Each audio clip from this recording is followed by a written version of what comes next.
Classic Rock Station at 95.7 FM. Good morning, Jack. Morning, how Thanks are you? for coming in and hanging out with me. Thanks for having me. I love coming in here. This is Jack the Intern. If you did not hear him last week, he was on the show with us when John Easton was. It's kind of insanity. It was like a crazy circus last week. It was a good time, though. It was cold this morning on the way in. So cold. I saw 5. Then in the car, I saw 12. Now I'm seeing 3. I did see a dude without a coat. I wanted to stop, but I got the better of myself, and I was like, Corey, it's not appropriate right now. But I saw on a similar morning to this, probably 3 weeks ago, a dude shirtless. No, you didn't. In shorts, running across the bridge here. Go like from Bangor into, but my favorite part, and it was cold, and I was like, oh man, and if I hadn't been going across a bridge, which of course is kind of, a danger, and you're supposed to be paying attention, but I was like, shirtless dude, not like, shirtless dude, but like, what is he doing? And he stopped to take some selfies. Oh, okay. And I was like, why? Why would you do that? So you know what that is? What is that? That's definitely intentional. He did that. He took his shirt off 30 seconds before you saw him. He had no shirt. This is to take the selfie and say, hey, everyone, I'm out here running with my shirt off. Right. 8 in the morning, 10 degrees out. I thought it might be that. He had no fanny pack to put a shirt in. He went out with the commitment of, like, I'm not wearing a shirt. I'm wearing short shorts, like 1980s gym shorts. Oh, man. Yeah, no, there was very little to the imagination. And even less so when everything is on detention because it was cold. I'm talking upstairs, not downstairs. But he was running, and I was thinking but he looked like this was an athletic thing and this was something that he wanted to do. Is there a health benefit to that? That's a great question. Well, maybe it's like the cold plunge. Maybe it's something like that. I don't know. Cold without the plunge? Yeah. Okay, we'll go with that. Shocking his body? I don't know. It was like, I commend anyone who's going to do anything physical, because I suck at all things physical for the most part, except maybe rolling. If like rolling over was a sport, I might excel at that. Somersaults. But when you do that to the degree that you're like, not only am I going to run, which I don't have to do, like if someone's not chasing you or you're not running from an avalanche, that's a choice. It's always voluntary. I always think the same thing. You don't have to be doing it. Why? If you're going to do it, I'm amazed and I'm impressed. But if you're going to do it with very little clothing on, I'm still not sure why, but like, I wanted to high five him. I also, again, I make things weird, so I'm not surprised. And he probably would have been like, why are you pulling over? And I was like, do you want my shirt? And also high five. But yeah, it was one of those things this morning where I was like, dude. And I thought to myself, did that guy lose a bet? And that's why he's running around without a good question, because he didn't look happy. I don't think anybody walking around without a coat. No. Is happy on a day like today. Now, when was this, you said? So the shirtless running guy was probably 3 or 4 weeks ago, and it was freezing cold. Lost a Super Bowl bet, lost a fantasy football bet, something like that. But the selfie, maybe that's the selfie thing. Maybe that's the thing. Okay, I hadn't gone that way, because I have friends that love me, and that's probably why. You don't want to think they'd do that. I don't think they would. I've lost some bets before, but nobody's ever made me do that, thankfully.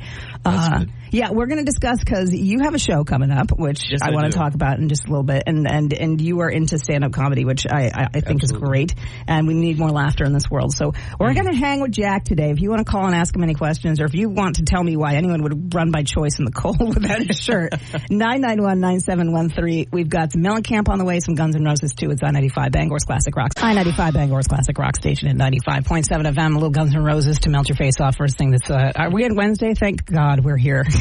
I'm looking at the schedule going, okay, we're no longer on Monday. That's a good thing. And I don't think I remember Tuesday vaguely. So we're halfway here, Jack. Yes, we are. It's hump day. We're halfway through the week. It's Corey and Intern Jack, who actually has a full name. Jack, what is your full performing name when people are like, what would they recognize you at? Do you use your first and last name? Yeah, I just go by Jack Hodgson. Okay. Yep.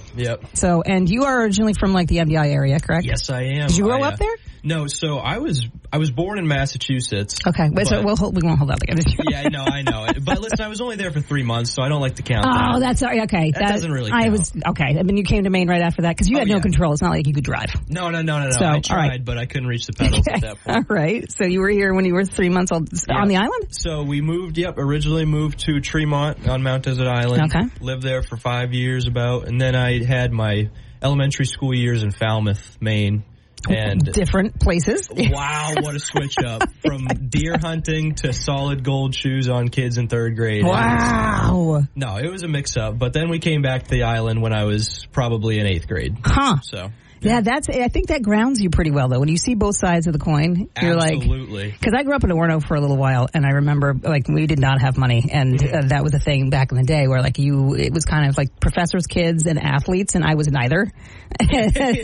So I was like, I'm so out of touch. And then we moved down to Lewiston, Auburn for 1 year, and you saw people that no longer had problems that existed that were like, I can't find the right Gap jeans, and I don't have my LL Bean bag. It was like people who were like, I'm trying, my friend OD'd on the slide from sniffing whippets and stuff, and we had a 6th grader, I think, that was pregnant in my class. No kidding. Yeah, so it was like, oh, these are real problems. Yeah, right. And I came back in 7th and 8th grade and was like, I don't care anymore.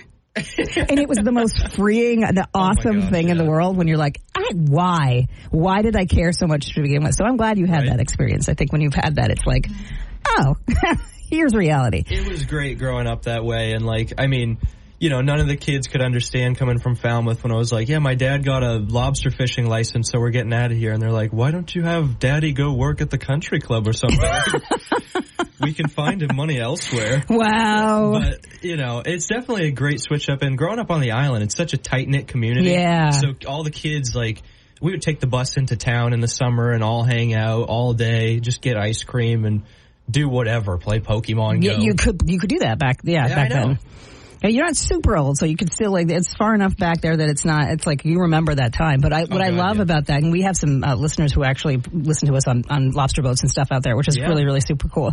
But it's that tapped into reality group. That's what I love about that specific part of town. I think you find that in smaller knit communities throughout the state of Maine. So, glad to have you here. We're going to talk a little bit. You've got an upcoming show, so we're going to get to that in just a minute because that's going to be fun if you want to go check Jack out and doing his stand-up comedy routine.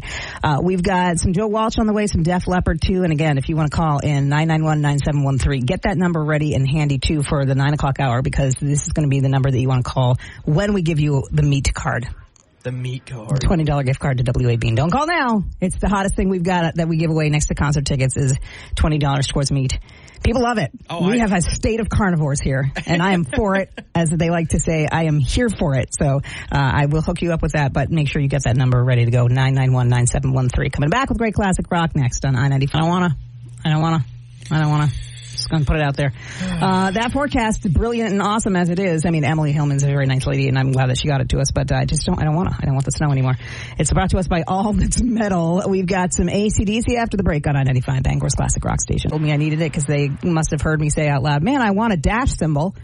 And then it started showing me, you can buy a little dash symbol. It's the little tiny symbol that you stick into your car. Oh! Yeah, there's one down there. Yeah. Yes, those are pretty sweet. Yeah, let me tell you what. Record player? Have you seen that? Oh, yeah. My daughter got in the car. I picked her up yesterday from the pickup line, and she gets in and she goes, oh, I can sit in the front. Good, because I've been waiting all day to do this. And I'm like, you're my kid. And she just smacked that thing, and I'm like, that's right. It's so great. So, yeah. Raising them right. But I think if I had a kazoo, somebody said also that there's there's another instrument that you could put in there. I might have to just make a little band. I don't know if the vents in the I-95 Cruiser can hold up to where my musical expectations are. But right now it's holding the cymbal. I might have to get a kazoo holder in there. Kazoo. What's next on the docket after that? Well, she found my daughter. And by the way, hi, it's Corey and Jack here hanging out. It's 8:04 on I-95 Bangor's Classic Rock Station. At one of the secondhand shops they had was called a kalimba. Do you know what those are? Oh, remind me what that is. So that it's like a little tiny. It's less than the size of a piece of paper, and it's not like a harp.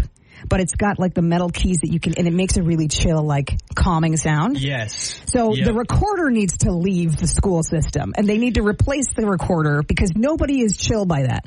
Have you ever listened to a single recorder piece and thought, this is soothing, I want more? I don't think the best recorder player in the world sounds good. No. It's a terrible instrument. The person who's decided to bring that into schools was a masochist. They hate parents. And they hate ears. Yeah, absolutely. So I think she found this little kalimba. It was $30, and she's like, Mom, can I? And she's my musical kid, so I'm like, yes, child, I'm going to invest in you, and this is going to be great. And then she went into her room, and she spent 3 hours and it sounds like something you'd hear at a spa.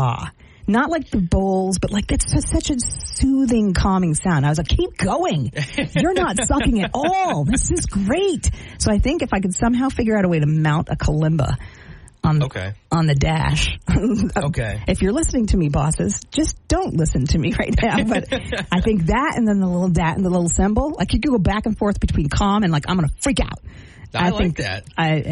We're a music station. You get a change of yep, absolutely. And you could get her to play that for you to sleep so you can get some white noise. Tell you what. I'm going to find what the sound of a kalimba is and I'm going to play it for you because it's just, if you're going to get your kid into an instrument, don't do like my mom did and she's like, try the French horn. Nobody's going to like that. No. Sounds like a dying cow. And it sucks to have to walk to school back and forth with a French horn when it's a mile or a half. Oh my God. But if you get a kalimba, I mean, I'm talking to you, music teachers out there. The recorder's got to go. Take notes. Even a kazoo would be better. If you were replaced recorder class with a kazoo. And that's saying a lot. I know that is. But that's digging deep. All right. Well, we'll see if I can find the kalimba for you. We got some T-Rex and some Clash right now on I-95 Bangor's Classic Rock. If you're in the I-95 cruiser with me, you can bang the dash symbol. It's I-95 Bangor's Classic Rock Station, age 14 and 3 degrees outside. All right. So Jack the Intern is here with us today, and we were chatting about kalimbas versus the recorder. So you tell me out there, world, this is the sound of a recorder, right? Oh, God. Nobody likes that. Nobody wants that.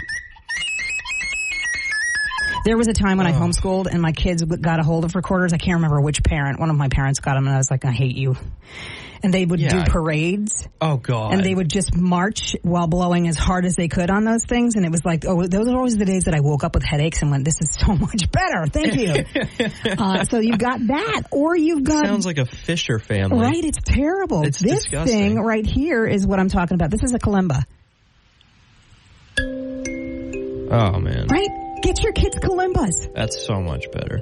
That guy in the video is playing to a golden retriever, and the golden retriever, and they can be spazzy, is so chill right now. Because he's like, ooh, what is this sweetness? I'm adding this to my sleep playlist. They play it with their thumbs. Now, granted, in my household, that could be a weapon because it'll probably be thrown at somebody that's annoying. It does look a little dangerous. It's got some sharp edges on it. It's really just it's a brick of wood with a hole in it and some stuff. Yeah. Now he's letting the dog play it. Yeah, no, I love it. Like that, I think we should transition. If you're out there and you're in charge of school music curriculum, can we go towards the way of the kalimba versus the recorder? I'm just going to throw it out there. I would like anything over a recorder. I would even give them a harmonica or something. Yeah. Well, if you went with a kalimba, here's the other thing, right? Okay. Hand-eye coordination. True. What do we do a lot of with our thumbs? Video games. And also texting, yes. Right? A kalimba works those thumb muscles. Okay. Right? Yep. Same kind of action and stuff. Here I am. I should be in charge of education. No kidding. Yeah, I mean, it sounds like really, you should be a probably music not teacher. at all. But at least when it comes to what parents have to deal with, that would be so much better. So I'm just going to put out there in the universe like I always do. These are good ideas. Somebody might pick them up. You know, I have another great idea. I'll have to tell you next hour or next break. My kids are like, oh God, I know exactly what this is. It's an idea that for years I think somebody should take with it and run because I don't have the capacity or the ingenuity. I just have the good ideas. I'm the idea person. Yep. Somebody else needs to execute this. So I will tell you what the good idea is coming up in just a little bit. It's 95 Bangor's Classic Rock. Jack the Intern's here with me, Jack Hodgson. We were talking about some of the, and by the way, before anyone sends me a text message, Corey, back off the coffee. I'm going to have another one. So there. Ha-ha. We were talking about great inventions, great ideas. Yes. So I'm going to go, you just got to bear with me for a minute. So, you know when you have a bunch of blankets on your bed? Like, I don't know if you're somebody that sleeps with a lot of blankets. I like weight on mine, right? I get that. And you get underneath and your like toes kind of get crushed. Yes. Right? Okay. Yes. So years ago I had this idea and my kids were like lying in bed with me and we were kind of laughing about it. And I said, don't you think it would be such a great idea if you could come up with something? And we called it flankets. Foot blankets, and it was a blanket that had like a built-in teepee down towards your feet are, so that you could put your feet upright. I love that. Right, blankets. I love that. I was just thinking about this 2 nights ago. I'm actually not even kidding. See, this is a real problem. Because my feet get cramped, or I have to like turn them, and then my knee gets all whacked out. You know, so I want something where I can put my feet up at the end of a bed without having my feet be out from underneath the blankets, because my monsters. They'll eat your toes. You can't have your feet hanging in the blankets. You need it tucked in. In my opinion, you need to have the blankets tucked under your feet. That's Plus, my move. It would totally solve that problem of like which side is the downside? Like what side goes on the foot of the bed? If you had a blanket Wow. Like a little foot teepee that you knew you had to put down there, and you could just kind of slide your toes. I'm solving so many problems. You got to bring this to Shark Tank. I don't know if I... Can you imagine if I walked into Shark... Okay, sharks. Blankets, hear me out. They'd be like, what? And I'm like, yeah, foot blankets. They're great. I don't know how you'd construct them or what you'd need to do. I mean, they made those blankets that you do, like hook a tube into them and they blow hot air and stuff, or cool air, depending. They're like for people who are hot or cold. Okay. Can we not find a way to just make a little teepee structure down by your toes? No, I'm already envisioning it. I'm seeing like the cone shape around the feet with the teepee top. Yeah. And then, so this is connecting to the blanket, you said? Yeah, it's the bottom part of the blanket. So that way, anytime you go to make the bed, you know what side. It's the blanket part is down there, and then the up part is like up by your chin. And then you're pushing out the blanket, too, so it's not curling up over your legs? Yeah. Oh, my gosh. And it keeps you safe from monsters. I have all the good ideas today. So I think if anyone wants to take my blanket idea and go forward and fix it, just give me like a tiny little bit of it. Like, just even if it's like, hey, Corey came up with this, but I keep the millions. It's fine. I just want to be able to buy one. I want to buy one too. I think that if somebody could come up with that, let's do it. Let's make blankets a thing. Between blankets and getting rid of recorders, you are on a streak this morning. Massive things this morning. What else can I do? It's not even 9 o'clock yet. Let's figure this out. All right. I know for sure I can play the Stones for you. I've got some 38 special and a weather forecast coming up next on 985 Bangor's Classic Rocks. Cool. All right, Emily. It's 10 now with some clouds out here on the Acme Road in Brewer. We're getting ready for the snow. We don't know when it's going to come, but it's going to come sometime. That forecast brought to us by Jamar Construction Products. We know for sure in 12 minutes it's Corey's Coffee Break, so stick around. It's on 95 Bangor's Classic Rock.